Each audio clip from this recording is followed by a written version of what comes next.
न्यायालय सुद्धा त्यांची आणि चौकशी समित्याही त्यांच्याच. त्याच्यामुळे कोणाला क्लीन चिट दिलेले आहे, मिळणार आहे हे आधीच ठरलेलं असतं. त्याविषयी न बोललेलं म्हणजे मुंड्यांना क्लीन चिट घेण्याचं काम कोण करत आहे मला माहिती नाही. सरकार कोणाचं. ज्या प्रकारामध्ये त्यांना जावं लागलं तो विषय अत्यंत गंभीर आहे. इतक्या घाईघाईनं एखाद्या मंत्र्याला परत मंत्रिमंडळात घेणं अद्यापला घटनाचा संपूर्ण निकाल लागायचा.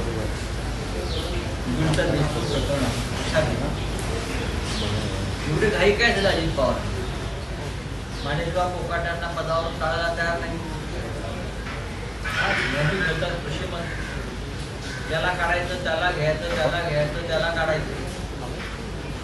संपूर्ण मंत्रिमंडळ बरखास्त करून ते रिशंभर करणं गरजेचं आहे. देवेंद्र फडणवीस जे भ्रष्ट मंत्री आहेत, जे भ्रष्टाचाराशी संबंधित त्यांच्यात गुन्हे दाखल झाले, जे मंत्री लेडीज बार चालवतात, डान्स बार चालवतात, असे मंत्री आपल्या कॅबिनेटमध्ये बसलेले आहेत. आणि आपण नैतिकतेच्या गप्पा मारत मुंबईपासून दिल्लीपर्यंत, चांद्यापासून बांद्यापर्यंत फिरताय ही अत्यंत गंभीर गोष्ट आहे. महाराष्ट्रामध्ये अमित साळुंखेचा विषय, सुमित फॅसिलिटी वारंवार सांगतोय, इतर सुद्धा लोक बोलतात. देवेंद्र फडणवीस आणि त्यांच्या सरकारनं कानाचे पगडे साफ केले. विरोधी पक्षाचे बोलते ते गांभीर्याने घ्या. आता एक दिवस झारखंडचे पोलीस येतील आणि एखाद्या मंत्र्याला किंवा खासदाराला अटक करून घेऊन जातील. ते सगळं गंभीर प्रकरण आहे. सुमित फॅसिलिटी हा विषय वाटतो इतका सोपा नाही. महाराष्ट्रातला सगळ्यात मोठा भ्रष्टाचार. कंपनी काय आहे कोणाची? श्रीकांत शिंदे मेडिकल फाउंडेशन म्हणजे डेप्युटी सीएम उपमुख्यमंत्र्यांचे बाळाराजे त्यांचं एक मेडिकल फाउंडेशन चालवतात. फार मोठी सामाजिक सेवा वगैरे करतात. या मेडिकल फाउंडेशन मधला जो पैसा आहे हा भ्रष्ट मार्गाने आलेला पैसा स्पष्ट. कारण हा अमित साळुंखे त्याचं सुमित फॅसिलिटीजला मोठमोठी कॉन्ट्रॅक्ट देण्याचं काम गैरमार्गाने शिंदे पिता पुत्रांनी केलं. मध्य घोटाळा बोलला, त्या व्यक्तीला अटक केली. त्यानंतर 800 कोटीचं टेंडर ॲम्ब्युलन्स 108 क्रमांकात, त्याच्यामध्ये सुद्धा फार मोठ्या प्रमाणामध्ये घोटाळा झालाय. सगळ्यांनी तेव्हा सांगितलं. आता हळूहळू या सुमित फॅसिलिटीजला शिंदे पिता पुत्रांनी कशी मदत केली टेंडरसाठी, कॉन्ट्रॅक्टसाठी या नव्या कंपनी. कल्याण डोंबिवलीमधलं घनकचरा व्यवस्थापनाचं कॉन्ट्रॅक्ट बरं का नियमबाह्य पद्धतीनं घाईघाईला एकनाथ शिंदे आणि त्यांच्या पुत्रानं ज्यात सुमित फॅसिलिटीला दिलं 850 कोटी. म्हणजे सगळे 800 कोटीच्या वर. हे नाव जरी सुमित फॅसिलिटी आम्ही साळुंखेचं असलं तरी ह्याच्या मागे नक्की कोण आहे, कंपनी कोणची कोणाची आहे आणि एवढी धडाधड कॉन्ट्रॅक्ट कशा प्रकारे मिळत गेली. कल्याण डोंबिवलीचा असेल, पुण्यातला असेल, दारूचा घोटाळा असेल, हे सगळे सूत्रधार देवेंद्र फडणवीस यांच्या मंत्रिमंडळात आहे. आणि हा सगळ्या मध्य घोटाळ्यातला पैसा, या टेंडर घोटाळ्यातला पैसा श्रीकांत शिंदे मेडिकल फाउंडेशनमध्ये येतो आणि त्या माध्यमातून सामाजिक कार्य म्हणजे ब्लॅक मनी व्हाईट करण्याचं कार्यक्रम या ठिकाणी चालू आहे. ही अत्यंत गंभीर गोष्ट आहे. देवेंद्र फडणवीस यांनी आता गांभीर्य कळत नसेल तर त्यांनी खरं म्हणजे महाराष्ट्राचे मुख्यमंत्री आहोत आपण हे विसरून जायला. बाकी इतरांना ते ज्ञान शिकवतात ना, नैतिकतेवर, संस्कार, सुसंस्कृतपणा, स्वच्छ कारभार, सहन करणार नाही, पाहून घे, मग ह्यांना पाहून घे. हजारो कोटीचे घोटाळे या सुमित फॅसिलिटीच्या माध्यमातून शिंदे पुत्रांनी केलेले आणि म्हणून त्यांनी सध्या धावाधाव केली. कल्याण डोंबिवली महानगरपालिकेतल्या घनकचरा व्यवस्थापनाचं 850 कोटीचं कॉन्ट्रॅक्ट आणि त्यातून मिळालेले लाभ हे कोणाच्या खात्यामध्ये गेले, कोणाकडे गेले, ब्लॅक अँड व्हाईट यासाठी देवेंद्र फडणवीस यांनी एक निष्पक्ष पद्धतीनं SIT स्थापन करायला पाहिजे. त्यांना SIT स्थापन करण्याचा छंद आहे. त्या SITचं पुढे काय होतं आम्हाला माहीत नाही. तर इथे एक SIT स्थापन करा आणि त्यांना कालमर्यादा. मग ॲम्ब्युलन्स घोटाळा असेल 800 कोटीचा, त्यानंतर कचरा व्यवस्थापनाचं काम असेल 850 कोटीचं टेंडर मिळालेलं आहे. हा दारू घोटाळा पुण्यापर्यंत पोहोचला झारखंडचा आणि त्या व्यक्तीला अटक झाली आणि अटक झाल्यावरती हे प्रकरण आता ईडीकडे जाण्याची शक्यता. त्याच्यामुळे याची सूत्र महाराष्ट्राच्या मंत्रिमंडळापर्यंत आणि टेंबे नाक्यापर्यंत जायची मला पूर्ण म्हणून सावध राहा, सावध राहा. 2 दिवस देवेंद्र फडणवीस हे दिल्लीत होते. अमित शहा आणि भाजपच्या आणखी वरिष्ठ नेत्यांच्या भेटी आणि बैठका झाल्या. त्यानंतर अशी माहिती मिळते की राज्यातले जे अनेक मंत्री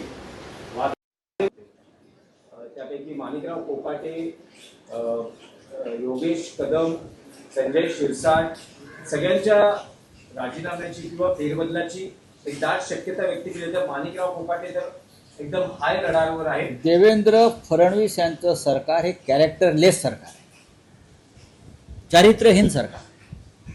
हा शब्द वापरायला महाराष्ट्राच्या बाबतीमध्ये खरं म्हणजे आमची जीभ धजावत नाही आहे.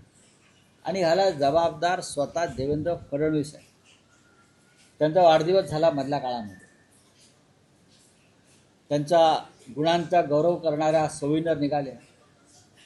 त्यात शरद पवारांपासून माननीय उद्धव ठाकरे यांच्यापर्यंत अनेकांनी त्यांच्यावर फुलं उधळली. त्या फुलांचा जर वास सुटला नसेल तर त्यांनी आपण चारित्र्यवान आहोत आणि मग चारित्र्यवान सरकार चालवतो आहे यासाठी काम करावं लागेल. त्यांच्या कॅबिनेटमधला मंत्री डान्सबार चालवतो. छम छम छम छम. जे डान्सबार RR पाटलाने आमच्या बंद केले होते, तुम्ही नाही, RR पाटलांनी बंद केले डान्सबार. हां, लेडीज बार, डान्स बार ही संस्कृती बंद केली RR पाटलांनी. ती तुमचे गृहराज्यमंत्र्यांनी परत आणली. स्वतः गृहराज्यमंत्री चालवत आहेत देवेंद्रजी. एक तुमचा मंत्री सिगरेटच्या धुराची गोले सोडत हां फाट्यावरती बसला उघडा चड्डीवर आणि पैशाच्या उघड्या बागा 60-70 कोटी कवाडात भरलेल्या आहेत. हे दाखवतो आम्ही किती पैसेवाले आहोत, लूटमार करणारे आहोत. दुसरा मंत्री कवेलवरती मारामारी करतो. एक मंत्री रमी खेळतो आहे. हे तुमच्या मंत्रिमंडळाचं कॅरेक्टर, चारित्र्य आहे, ही नैतिकता आहे. ह्याच्यावर जरा अभ्यास करा. तुमच्यावरची स्मरणिका जी आहे त्यात दिलेले लेख परत वाचा. जी फुलं उधळलेली आहेत ती प्लॅस्टिकची फुलं आहेत का खरी फुलं आहेत ते बघा.